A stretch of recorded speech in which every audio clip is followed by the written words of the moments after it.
Vamos a estudiar ahora cómo estudiamos el signo de una forma cuadrática aplicando el criterio de los menores principales. Bueno, esto es una forma alternativa que podemos emplear al estudio de los valores propios de la matriz de una forma cuadrática. Porque el estudio de los valores propios de la matriz de una forma cuadrática puede ser muy complicado. Cuando tenemos una matriz de orden 3 tenemos que resolver un polinomio, tenemos que resolver una ecuación de grado 3, lo cual es relativamente complicado, excepto en casos muy concretos. Si fuera una matriz de orden 4, una forma cuadrática para aplicar a vectores de R4, tendríamos que resolver una ecuación de cuarto grado, lo cual es muy complicado.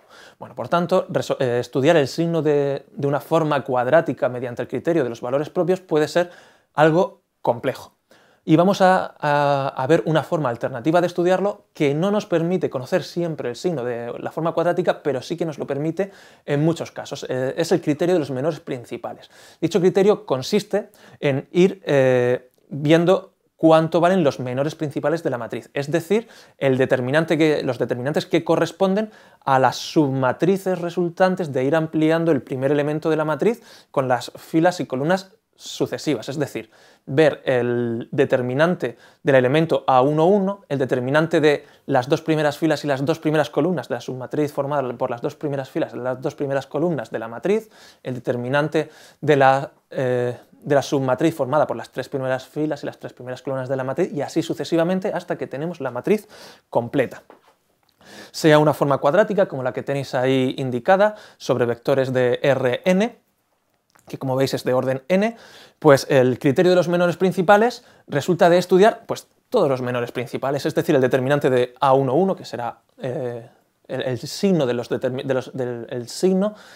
los menores principales, es decir, el signo del determinante de A11, del determinante principal de orden 2, pues es el que tiene los elementos A11, A12, A12, 22, que son las dos primeras filas, las dos primeras columnas de la matriz de arriba. El menor de orden 3, pues son la esquina superior izquierda con 9 elementos, y así sucesivamente, hasta estudiar el determinante completo. ¿Qué nos dice esto acerca del signo de la forma cuadrática? Pues bien, si toda la sucesión de determinantes, si toda la sucesión de menores principales son siempre positivos, es decir, si el determinante de A1, el determinante de A2, de A3 y así sucesivamente hasta n, son todos ellos positivos, podemos asegurar, y solo si esto ocurre, que la forma cuadrática es definida positiva. Si los signos se van alternando entre negativo y positivo, el signo del primer menor es negativo, el del segundo positivo, el del tercero negativo, el del cuarto positivo, y así sucesivamente, empezamos con un negativo y se van alternando los signos, podemos afirmar que la forma cuadrática es definida negativa. Y solo en ese caso será definida negativa. En tercer lugar, si tenemos que los signos de todos los menores principales son positivos, excepto el último, que es igual a 0, entonces podemos asegurar que es una forma cuadrática semidefinida positiva.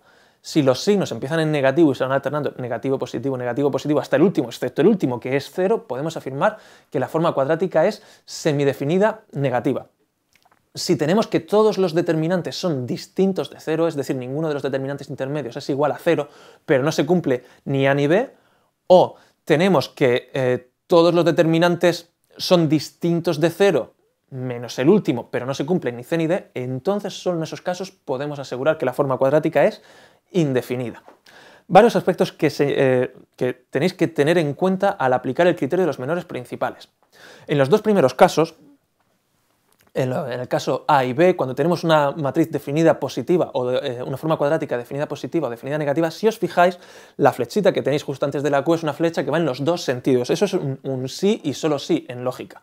Eso quiere decir que si se cumple lo primero, entonces ocurre lo segundo, y si se cumple lo segundo, entonces ocurre lo primero. ¿Qué quiere decir esto? Que si todos los menores son de signo positivo, entonces tenemos una forma cuadrática definida positiva. Y siempre que haya una forma cuadrática definida positiva, va a ocurrir eso. Es decir, no podemos tener formas cuadráticas definidas positivas en las que pase algo distinto.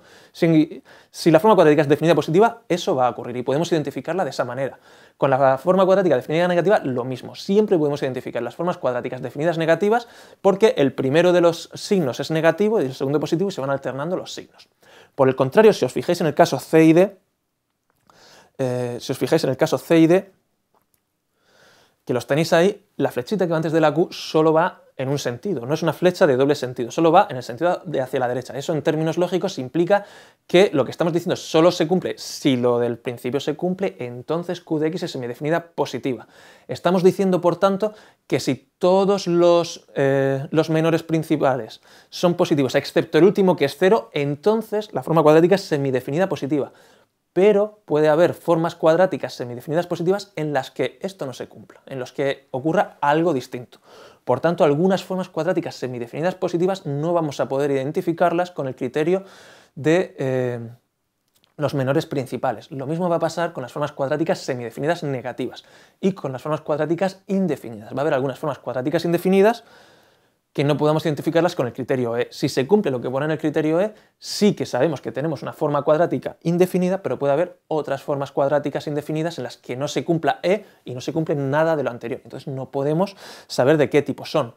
Vamos a ver un ejemplo. Vamos a estudiar, mediante el criterio de los menores principales, el signo de la forma cuadrática que tenéis ahí indicada. Menos x1 al cuadrado, menos 2x2 al cuadrado, más 2x2 por x3, menos 2x3 al cuadrado. Si la pasamos a su forma matricial, pues es la forma que tenéis ahí indicada. La matriz de la forma cuadrática es menos 1, 0, 0, 0, menos 2, 1, 0, 1, menos 2. Y podemos estudiar su signo estudiando los menores principales. El primero de los elementos, el menos 1, es negativo. El segundo de los... el segundo menor pues sería con las dos primeras filas, las dos primeras columnas, el determinante de menos 1, 0, 0, menos 2 es 2. Y el determinante completo de la matriz, de orden 3, es menos 3. Si os fijáis, el primero de los determinantes, el primer menor, es negativo, el segundo positivo y el tercero negativo. Es decir, empezamos con un determinante de signo negativo y se van alternando el signo de los menores principales. Esto, por lo que hemos visto anteriormente, quiere decir que esta forma cuadrática va a ser definida negativa.